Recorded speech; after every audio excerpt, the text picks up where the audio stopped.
Welcome to listening experience number 3. And what an experience it's going to be. Bagpipes. I'm sure you've seen them or heard them. So they're interesting, so we can find out a little bit about them. The true origin of bagpipes may never be known. They've been around even since Roman times, and maybe earlier. It is said that Emperor Nero knew how to play the pipe with his mouth and the bag thrust under his arm. That's the quote. So that's probably bagpipes. So there's this, kind of myth or legend that he played violin while Rome was burning. Well, it was probably bagpipes, and it might have been while Rome was burning. We don't know. He had enough troubles in his life. Some other stuff. You have different parts of the bagpipe. There's the big bag down below, and you got the tubes that stick up above, and then the one down below, which is where your fingers go. And the fingers go on what is called the chanter. And that is where the melody comes through. The drones just produce a single pitch, and you can tune them. They're movable. And then the blowpipe, all you do is blow in it. It has nothing to do with attacks or releases. It's actually done with your arm. Even though they are popular worldwide, they do not have a very wide range of notes. They can only play 6, 7 notes sometimes. 5 is really common. And they're not used for much other than marching and funerals. So the limited range and function of the instrument means they don't get used a lot. And when you hear a whole bunch of them together, you'll kind of understand why. There's different kinds of bagpipes. The one, if you've ever seen Riverdance, it was a show really popular in the late 90s, early 2000s. And the music's super fun. It's all this Irish stuff. It's also used in the movie Braveheart. And they're called Julian pipes. I mentioned them last week with the first week with the tin whistle.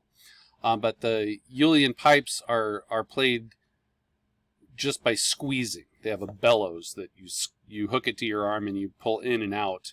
If you've ever seen a squeeze box or an accordion, it's the same principle. So instead of blowing air in, you just pull air in rather than with a blowpipe.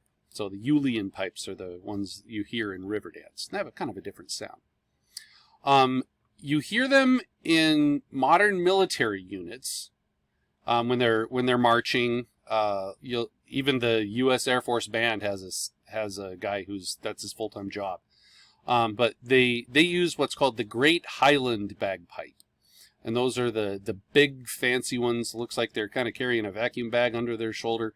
And they're pretty technically difficult to play, especially when you get 2 or more together. But the Great Highland Bagpipes are the big fancy ones. There's a tune that you hear very often called Scotland the Brave. And I think that's the one we're going to listen to today. It is kind of the unofficial Scottish tune. It is not the official national anthem of Scotland, but it's kind of their war song. You would hear it on the battlefield. There's a little picture there on the quiz, but yeah, that's false. The tune Scotland the Brave actually didn't even exist until the early 20th century.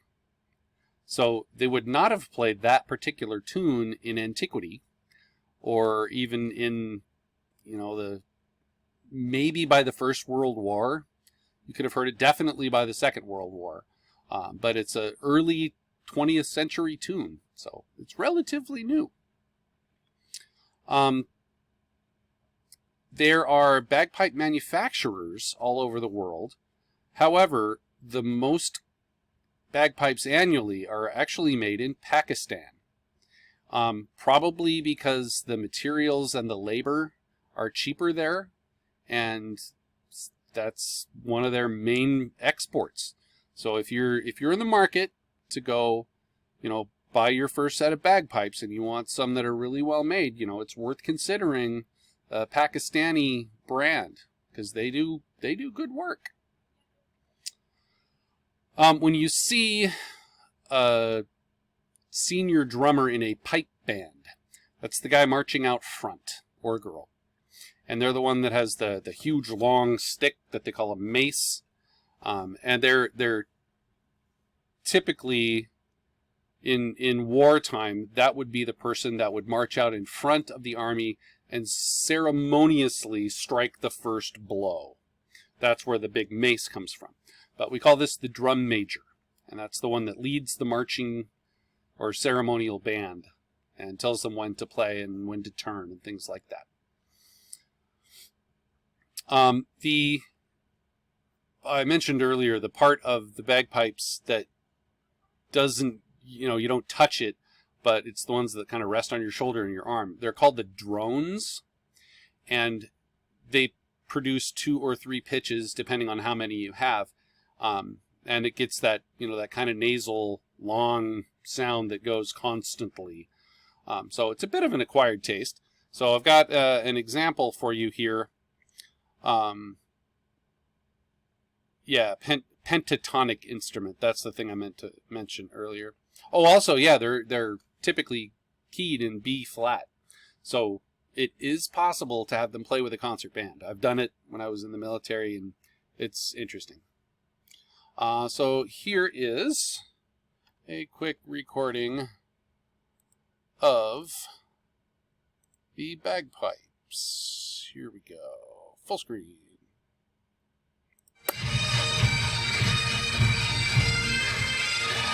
That's a lot of bagpipes.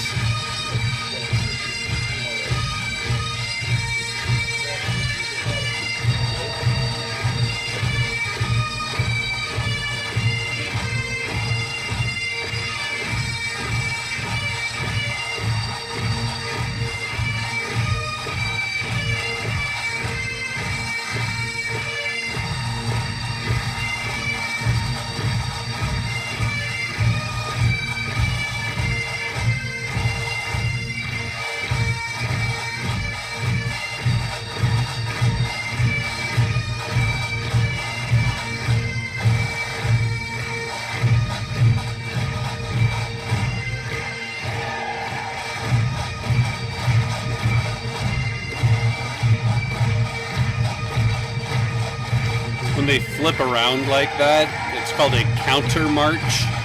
It looks really complicated, but it's quite easy to do.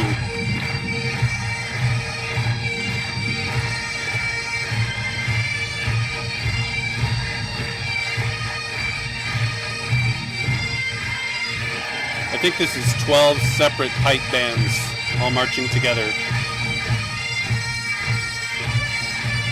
And this is the tune Scotland the Brave.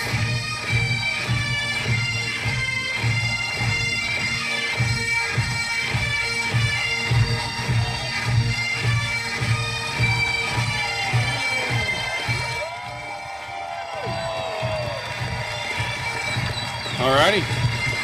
So that's probably your year's worth of bagpipe music there in a few short minutes.